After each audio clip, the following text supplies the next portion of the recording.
I'm Rachel Gable. I'm here with Kelly Clark, who's an attorney at McDonough Law. When we think about property disputes, it might conjure images of the infamous Yellowstone Ranch and the Dutton family on the show, but in reality, property disputes are very real, common, and can reach back generations, just like they do on the show. You were telling me earlier about a property dispute that you're a part of that reached clear back into the 1930s. Can you tell me a little bit about that case? I sure can. I represented a group of landowners that bordered the Southern Ute Indian tribe. And they, in the tribe, had decided to do a new survey. For various, I'm not even sure why they did it, but they surveyed a bunch of different areas around. And one survey that they did, they came back and said that their survey showed that these individuals that I represented, these families that I represented, would lose a not significant portion of their property if this boundary was followed their survey.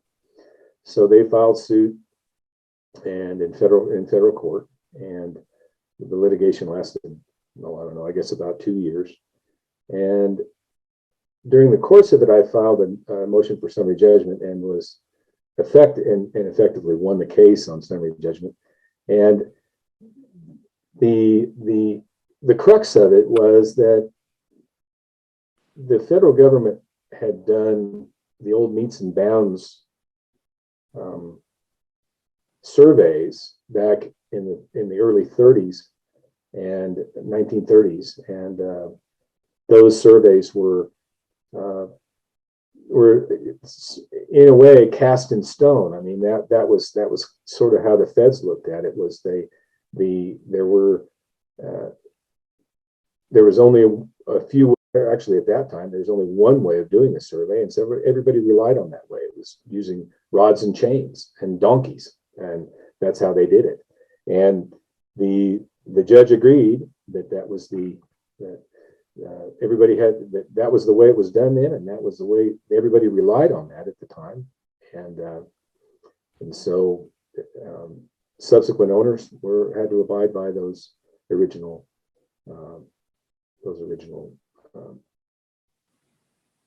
demarcation lines.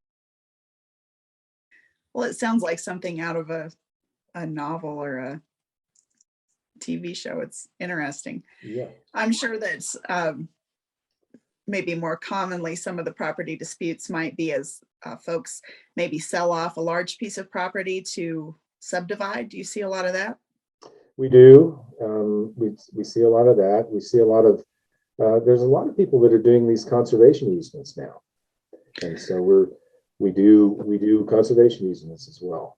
And of course, there's always restrictions to go along with those, and so those are all they're very important to, how those are set up is very, very important to the families that own